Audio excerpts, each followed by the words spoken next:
Hey YouTube, it's Chuck. Good morning. Welcome back to the apiary. Well, today I'm going to talk about small hive beetles, and specifically small hive beetle larvae, after they've hatched and after they've basically killed your hive.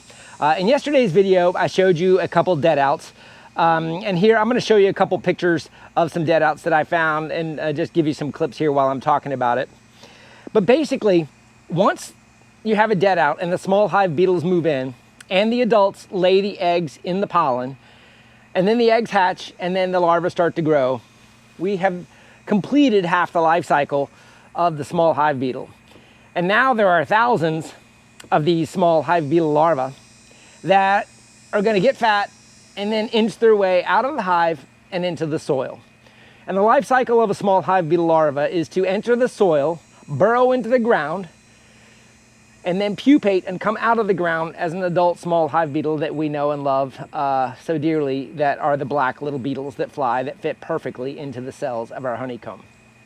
So one of the mitigations we can do, other than trapping the adults before they lay the eggs in some methods, is to prevent the pupation. And one of the things I've been experimenting with is the use of a ground drench in the vicinity of my hives. Not in my hives, in the vicinity of my hives. And this has been documented for a little while. This came from the golf course industry, and I've made videos on this in the past, so this is a repeat. But you know, I'm going to keep doing this every year when I do it. That way different research comes out, or I've learned different things will be updated. The ground drench against grubs has come from the golf course industry for the last several decades. And one of the products that they use is Chlorantraniliprole. I think I said that right. Chlorantraniliprole is also being studied by Dr. Bartlett up at the University of Georgia. Please look him up if you haven't. He's doing some great research, especially in the southeast. And he is doing some LD50, lethal dose 50%, 50 testing using Chlorantraniliprole in different uses. I believe he's doing some studies within the hive.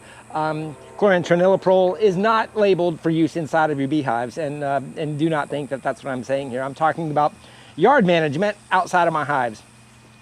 But the good thing about the research I have done on Chlorantraniliprole is that it is not harmful to honeybees in any of the testing that has been done to this point. There are some things that they do caution Chlorantraniliprole is not good for, and it's the soft-shelled crayfish and fish life. So it's probably not good to overspray this and get it in your water, and then you know, make your own decisions and concerns about spraying it in the vicinity of water and then groundwater leaching. There are some distances that are considered safe, but you know, groundwater contamination is something we should all be concerned with, and I think it's important to consider that. So anyway, the product I'm using, and this comes in many different formats. Some people are going to Lowe's and buying Scott's branded Grub-X, which comes in granules, and they're sprinkling it on the ground in the vicinity of their hives. That's probably a great use of this. And it contains it in the vicinity of your hives, and doesn't perhaps get into the groundwater as quickly, because obviously a granule form, just like any fertilizer, uses water and solution to go into the ground from that point. But the mode of action of Chlorantraniliprole in the use of a ground drench is to keep anything in the soil from pupating. So it essentially does not allow the pupa to go into the ground and then successfully come out. Now, what I have not seen any studies on, and if Dr. Ellis, you see this video, or if anybody points you to it, because I've heard you comment many times about the distance in the studies you've done, specifically in South Africa, and the distance a small hive beetle larva will travel in order to find a suitable pupating piece of soil. I know you've talked about going over the concrete for, you know, hundreds of yards and then finding dirt and going in there. What I don't know is a pupa, a larva, excuse me, is a larva of a small hive beetle aware of a ground drenched soil and knows to crawl over it until it finds soil that has not been ground drenched? I think the answer to that is no. The pupa is, I keep using the wrong word, the larva is unaware of soil that has been drenched. It is just unsuccessful, able to pupate out of that soil. So in any case, the product I'm currently using, and I've given you pictures of this and I will give you pictures again. This is aceleprin. I've gotten this off of Amazon. It's a concentrate, so it definitely has to be diluted according to the label and according to the effectivity. The research I've done comes down to 0.37 ounces of this per gallon is what I'm using. And I've got that written in Sharpie on the back of this so I don't make any mistakes. And on the back of this, I've gotten treat no more than 3 times a year. I've pulled that off the label so I don't forget, you know, and go read the fine print each year. So 3 times a year I've written on here. I've got January, April, and August, and here we are in August to do this. And the dilution rate of 0.37 ounces per gallon is for 1,000 square feet of ground drench at the ratio that I've looked up. Do your own research on your own ratios. You read the label. If you buy this product or if you use the GrubX, please distribute that according to the label. Now, the distribution of this is so that you're doing your lawn correctly. There isn't a toxicity that we are worried about right now about this in your bees directly that has been documented. Putting this on the grass below your hives, you know, it's not a neonicotinoid, so it's not, you know, pollen producing, it's not coming back into the hive in that mode of action like the neonicotinoids that are systemic that come back into the hive both through the nectar and mostly the pollen collection and sticks in our wax. This does not do that. So I've had good experience with this. I've done experience, meaning like the last 2 or 3 years I've been doing this, I have noticed a decrease in small hive beetle population. It does not eliminate them. They still come, but you know, eliminating the ability of the thousands of larvae that do occasionally bomb one of our hives is something that I'm trying to prevent here. So I'm basically taking 2 gallons of water in this sprayer. And I will spray this over about 1,000 square feet in the vicinity of the hives where the larvae crawl out. And hopefully I can get some video of you to show you how the small hive beetle larvae do crawl out. I'm going to stop here because I think I have some footage. Here's an example of the small hive beetle larva inside of a hive. And this is a dead out. And what happens is these larvae crawl out and they go into the ground and they inch around and then they burrow into the ground.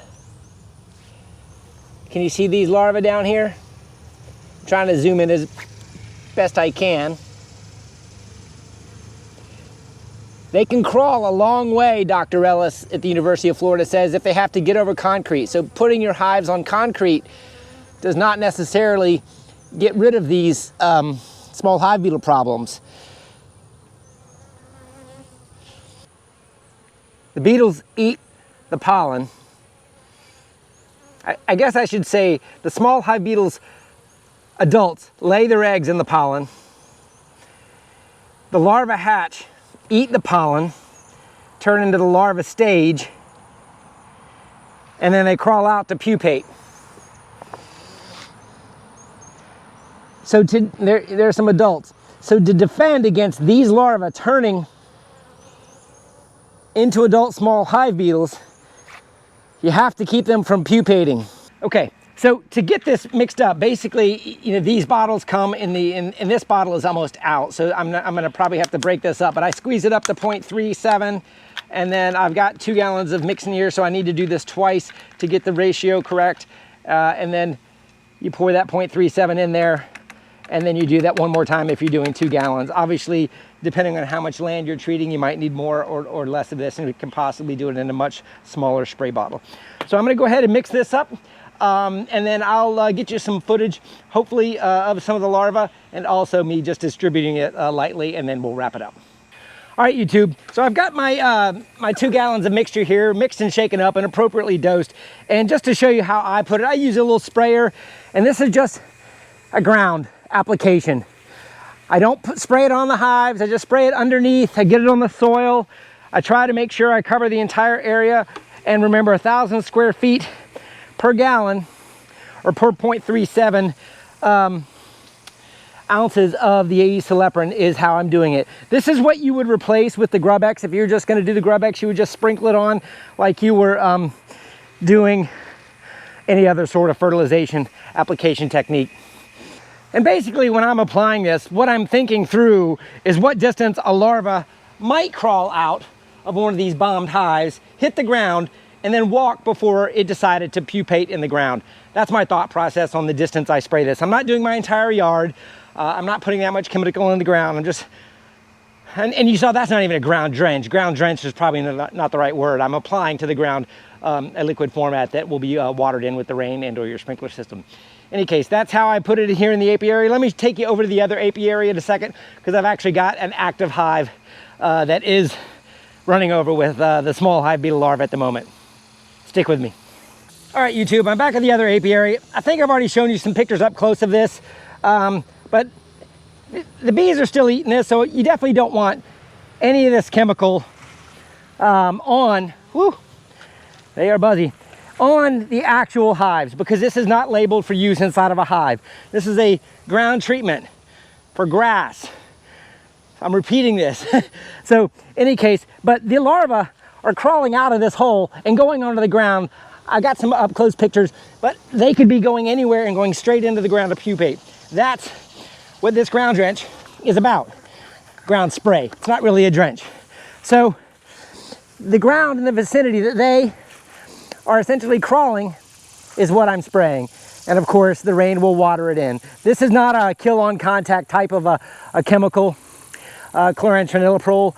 It's essentially meant to interfere with the ability of a larva to pupate. It's designed, well, I guess it was invented for grub treatments in lawns, and the golf course industry, like I mentioned back in the apiary lab, is who primarily use this. And I've done a lot of studies on the use of this in that vicinity and on honeybees.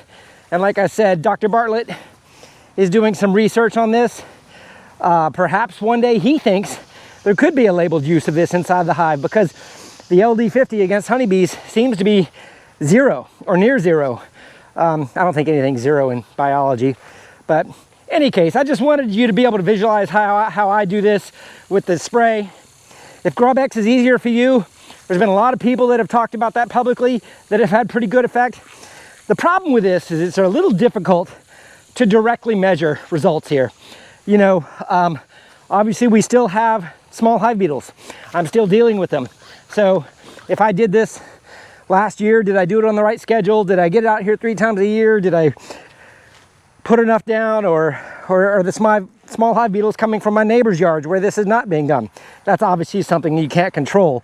But when I see a hive get bombed like that, and I see thousands of larvae coming out, I don't know, it's kind of like killing mosquitoes. If you kill mosquitoes in your yard, you're doing the same sort of thing, just preventing what you can. But everybody knows you can't kill all the mosquitoes, but you can take away their breeding grounds, right? You can take away where they breed, if buckets of water, or perhaps even tires, or other places where water can catch. All of us that have learned over the years to empty all those areas so that we don't breed any mosquitoes, I guess in some sense, I feel like that's what I'm doing here with this ground treatment against the small hive beetle larvae. In any case, hopefully this was helpful to you. You learned a little bit. I'd love to hear some thoughts in the comments below. I know talking about chemicals in the vicinity of hives is a very, I guess, divisive topic. But either way, I think it's important for us to have the discussion, and I think it's important for everybody to voice their opinions, what they think about this. In any case, talk to you next time. Have a great day, everybody.